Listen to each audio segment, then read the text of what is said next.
नमस्कार सर्वांचं Bharat musical YouTube चॅनलमध्ये स्वागत। आपल्याला हार्मोनियम किंवा कीबोर्ड कसा वाजवावा किंवा प्रत्येकाला प्रश्न पडलेला असतो की मला वाजवायचंय, मला आवड आहे परंतु मला वाजवता येत नाही का, तर मला स्वरज्ञान झालेलं नाही।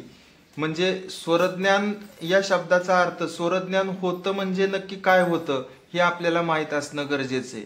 तर स्वरज्ञान म्हणजे काय, तर जेव्हा आपण एखादं गाणं जास्त वेळा ऐकतो, 100-150 वेळा ऐकतो, तेव्हा त्या गाण्याचं म्युझिक आपल्या डोक्यामध्ये फिट बसतं आणि जेव्हा एखादं गाणं आपल्या डोक्यामध्ये बसतं तेव्हा ते गाणं आपण सहजपणे वाजवू शकतो आणि मग आपल्याला नुसतं गाणं ऐकलं तरी सुद्धा आपल्याला वाजवता येतं। तर आपण एक सोपी आरती पाहूया की ते कसं स्वर शोधायचे हे यातून आपल्याला माहित होईल। ओम जय जगदीश हरे, स्वामी जय जगदीश हरे।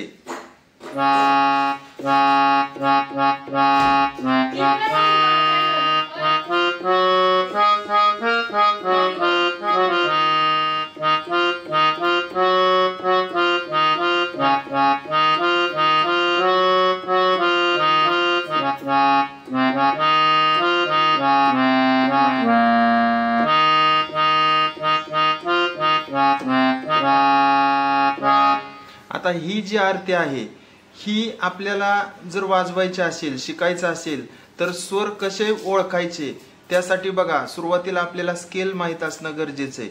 आता कीबोर्ड किंवा हार्मोनियमवर भरपूर स्केल असतात। उदाहरणार्थ ही पांढरी स्केल आहे, ही काळी एक आहे। तर या स्केल मधलं आपल्याला सारे ग म हे सगळं माहित असणं गरजेचं आहे। त्यामधले शुद्ध स्वर, कोमल स्वर किंवा तीव्र स्वर हे माहित असणं गरजेचं आहे आणि त्याचा आरोह अवरोह याची प्रॅक्टिस असणं गरजेचं आहे। जेवढी प्रॅक्टिस जास्त असेल तेवढा आपण लवकर वाजवू शकतो। उदाहरणार्थ बघा, आता ही काळी एक स्केल आहे, यामध्ये सा रे ग म प ध नी सा, सा नी ध प म ग रे सा हे स्वर आहेत।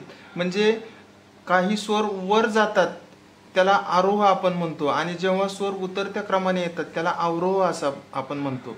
तर हे स्वर आरोह अवरोह आपल्याला प्रॅक्टिस करणं गरजेचं आहे। आता आपण जी आरती घेतली ओम जय जगदीश हरे, हे पहा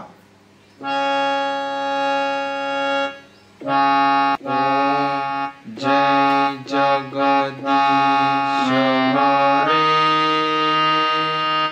स्वामी जय जगदीश दीश हरे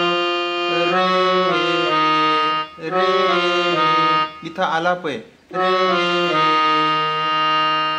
भक्त जनों के संकट, भक्त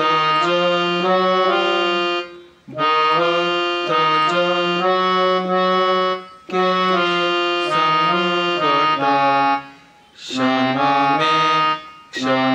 में दूर दूर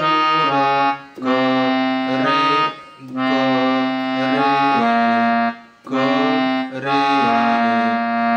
ओम जय जगदीश दीश हरे, ही सोळ अशी होईल।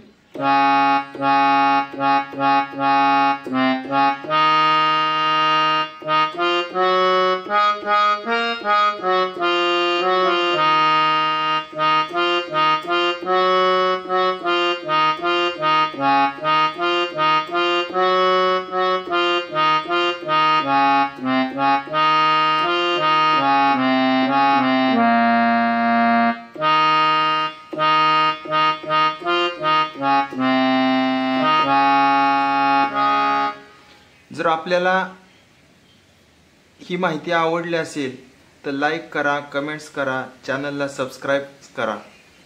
ओके, धन्यवाद।